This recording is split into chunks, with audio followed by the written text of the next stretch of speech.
We always want our close friends to be with us in our critical times.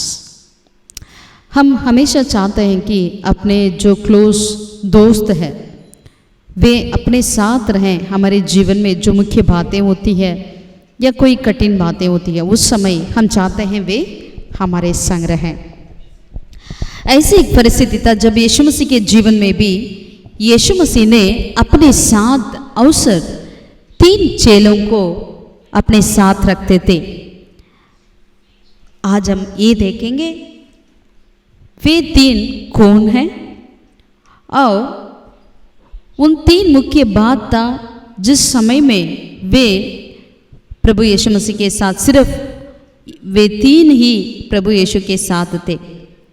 और वो कौन सा परिस्थिति था, कौन सा समय था, और तीसरा ये 3 संभव में से हम क्या सीख सकते हैं। 3 व्यक्ति, 3 संभव और 3 मुख्य बात जिससे हम उसमें से सीख सकते हैं। आइए देखेंगे वो 3 व्यक्ति कौन था जो यीशु मसीह के साथ हुआ करते थे। वे 3 हैं, पतरस, यूहन्ना और याकूब, पीटर, जॉन एंड जेम्स। ये तीनों व्यक्ति अवसर प्रभु यीशु मसीह के साथ हुआ करते थे। और दूसरा सवाल, वो क्या था वो 3 संभव जिसमें ये तीनों व्यक्ति ने प्रभु यीशु मसीह के साथ थे। वो 3 संभव ये है कि पहला, याईर की गर्भ में जो यीशु मसीह गए थे, याईर की मृत्यु की बेटी को जिलाए थे, वो संभव था।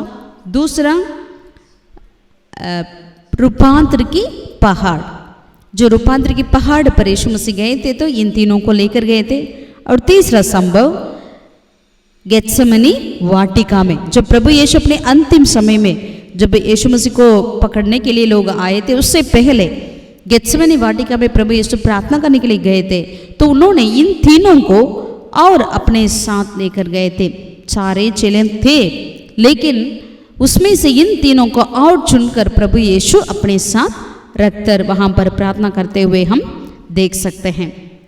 आइए इन 3 संभव को पढ़ेंगे और उसमें से हमारे लिए क्या 3 बातें मिलती है करके हम देखते हैं। आइए पहला संभव को पढ़ेंगे, मरकुस रचित सुसमाचार, मरकुस 5वें अध्याय को हम पलटें। यहाँ पे 21वीं आयत से लेकर हम देखते हैं तो यहाँ पर उस याईर की संभव को हम पढ़ सकते हैं। आइए पढ़ेंगे 21 से लेकर, मरकुस 5वें अध्याय 21। जब यीशु फिर नाव से पार गया तो एक बड़ी भीड़ उसके पास इकट्ठी हो गई। वह झील के किनारे ही ताकि याईर नामक आराधनालय के सरदारों में से एक आया और उसे देखकर उसके पांवों पर गिरा और ये कहकर उससे बहुत विनती की, मेरी छोटी बेटी मरने पर है, तू आकर उस पर हाथ रख कि वह चंगी होकर जीवित रहे। तब वह उसके साथ चला और बड़ी भीड़ उसके पीछे हो ली, यहाँ तक कि लोग उस पर गिरे पड़ते थे।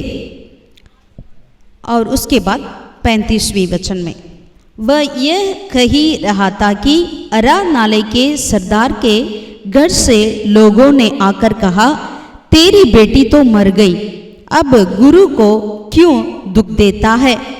जो बात वे कह रहे थे उसको यीशु ने अनसुनी करके आराधनालय के सरदार से कहा, मत डर, केवल विश्वास रख। और उसने पतरस और याकूब के भाई यूहन्ना को छोड़ अन्य किसी को अपने साथ आने ना दिया।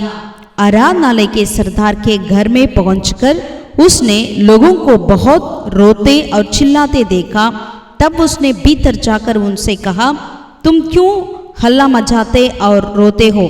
लड़की मरी नहीं परंतु सो रही है।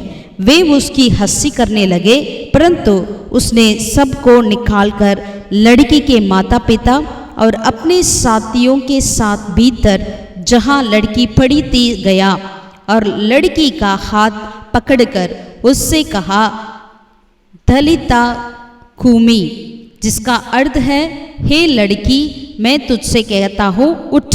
और लड़की तुरंत उठकर चलने फिरने लगी, क्योंकि वह 12 वर्ष की थी। इस पर लोग बहुत चकित हो गए। आमीन। यहाँ पर हम अच्छे से पढ़े हैं कि याईर की बेटी की किस तरह से प्रभु ने मृत्यु से उसे जिलाया करके। तो उस संभव में प्रभु यीशु वचन में सफाई से लिखा है 37 में, मरकुस 5 का 37 में, याकूब और याकूब के भाई यूहन्ना और पतरस को छोड़ और किसी को उसने साथ आने ना दिया करके। तो ये संभव में प्रभु यीशु जब वो मर गई तो भी उन्होंने अंदर गया और कहा थलिता कूमी करके। इसका मतलब हे लड़की, मैं तुझसे कहता हूँ उठ। तो वो लड़की उठ गई। इसका मतलब ये संभव से हम क्या सीखते हैं? ये संभव हमें ये बताती है प्रभु यीशु मृत्यु से भी प्रभुता करने वाला परमेश्वर है। Jesus is sovereign over death. ये बात हम इसमें से सीख सकते हैं। और दूसरा बात जो है, हम जानते हैं जो रूपांतर की पहाड़ मत्ती रचित सुसमाचार उसका 17वें अध्याय में हम यहाँ पर पढ़ते हैं। आइए पढ़ेंगे पहला वचन से लेकर मत्ती 17वें अध्याय का। 6 दिन के बाद यीशु ने पतरस और याकूब और उसके भाई यूहन्ना के साथ लिया और उन्हें एकांत में किसी ऊंचे पहाड़ पर ले गया। यहाँ पर दोबारा पतरस, याकूब और यूहन्ना। वहाँ उनके सामने उसका रूपांतर हुआ और उसका मुंह सूर्य के समान चमका और उसका वस्त्र ज्योति के समान उजला हो गया। और मूसा और एलिया उसके साथ बातें करते हुए उन्हें दिखाई दिए। इस पर पतरस ने यीशु से कहा, हे प्रभु, हमारे यहाँ रहना अच्छा है। यदि मेरी इच्छा हो तो मैं यहाँ 3 मंडप बनाऊं, एक तेरे लिए, एक मूसा के लिए और एक एलिया के लिए। वह बोल ही रहा था कि एक उजले बादल ने उन्हें छा लिया और उस बादल में से ये शब्द निकला, ये मेरा प्रिय पुत्र है जिससे मैं प्रसन्न हूँ, इसकी सुनो। चेले ये सुनकर मुंह के बल गिर गए और अत्यंत डर गए। यीशु ने पास आकर उन्हें छुआ और कहा, उठो, डरो मत।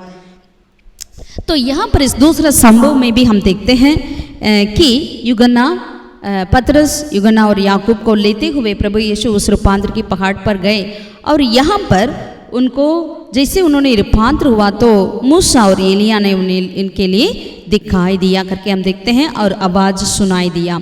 2 शब्द, ये मेरा प्रिय पुत्र है, इसमें इसकी सुनो करके इस शब्द को ये सुनते थे करके। ये संभव, पहला संभव भी एक मृत्यु की और की है। दूसरा ये संभव भी अगर हम मरकुस में जब एलिया और मूसा आकर यीशु मसीह से बातें करते हुए देखा करके जब पढ़ते हैं, मरकुस में हम देखते हैं वहाँ पर वो वचन बतलाती है यीशु मसीह की मृत्यु के बारे में वे बातें करते थे करके वचन में लिखा है। तो ये संभव भी मृत्यु के आउट से हैं। इसका मतलब इस संभव से हम ये देख सकते हैं Jesus is superior to death. पहले संभव हमें ये बताती है Jesus is sovereign over death. दूसरा, Jesus is superior to death, मतलब मृत्यु का सरदार है करके भी हम बोल सकते हैं। और तीसरा संभव गार्डन ऑफ गेत्समन वाटिका के जो संभव था, मत्ती उसका 26वें अध्याय को और पलटें 36 से लेकर हम यहाँ पर पढ़ेंगे 36 से लेकर। तब यीशु अपने चेलों के साथ गेत्समनी नामक एक स्थान में आया और अपने चेलों से कहने लगा, यहीं बैठे रहना जब तक मैं वहाँ जाकर प्रार्थना करूं। वह पतरस और जब्दी के दोनों पुत्रों को साथ ले गया। पतरस और जब्दी के दोनों पुत्र मतलब यूहन्ना और याकूब, और उदास और व्याकुल होने लगा। तब उसने उनसे कहा, मेरे जी बहुत उदास है, यहाँ तक कि मेरा प्राण निकला जा रहा है। तुम यहीं ठहरो और मेरे साथ जागते रहो। फिर वह थोड़े और आगे बढ़कर मुँह के बल गिरा और ये प्रार्थना की, हे मेरे पिता, यदि हो सके तो यह कटोरा मुझसे ढल जाए। तो भी जैसा मैं चाहता हूँ वैसा नहीं, परंतु जैसा तू चाहता है वैसा ही हो करके यहाँ पर हम पढ़ते हैं। तो इसी संभव में भी प्रभु यीशु इन तीनों को, पतरस, यूहन्ना और याकूब को अपने साथ ले गई। और यहाँ पर भी ये परिस्थिति भी प्रभु यीशु मसीह की मृत्यु की ओर थी। उन्होंने इस तरह जब प्रार्थना किया तो हमें पता चलता है हाउ मच, मतलब जितना वो दुख में थे करके वो खुद कहते थे यीशु मसीह में उदास और व्याकुल होने लगा करके वचन में लिखा है। और ये भी प्रभु यीशु कहा मेरा जी बहुत उदास है करके प्रभु यीशु खुद कहते हैं। तो ये संभव भी मृत्यु की ओर की है। इस संभव से हम क्या सीख सकते हैं? Jesus was subject to death. यीशु मसीह मृत्यु के अधीन थे करके हम यहाँ पर देख सकते हैं। तो ये तीन व्यक्ति, पतरस, यूहन्ना और याकूब, और ये तीन संभव, याईर की मृत्यु की बेटी की जिलाना, और रूपांतर की पहाड़, और गेत्सेमनी वाटिका की प्रार्थना में, ये तीन संभव में और तीन बातों को हम देखते हैं। Jesus is sovereign over death, मृत्यु पर प्रभुता करने वाला परमेश्वर, और मृत्यु का सरदार भी है करके, और मृत्यु का आधीन भी रहा प्रभु यीशु करके हम इसमें देख सकते हैं। Is sovereign over death, superior to death, and he was subject to death करके इन तीन बातों को हमने देखा है। परमेश्वर आपको आशीषित करें। और एक बात में और एक वचन को लेकर आपसे मिलेंगे। God bless you.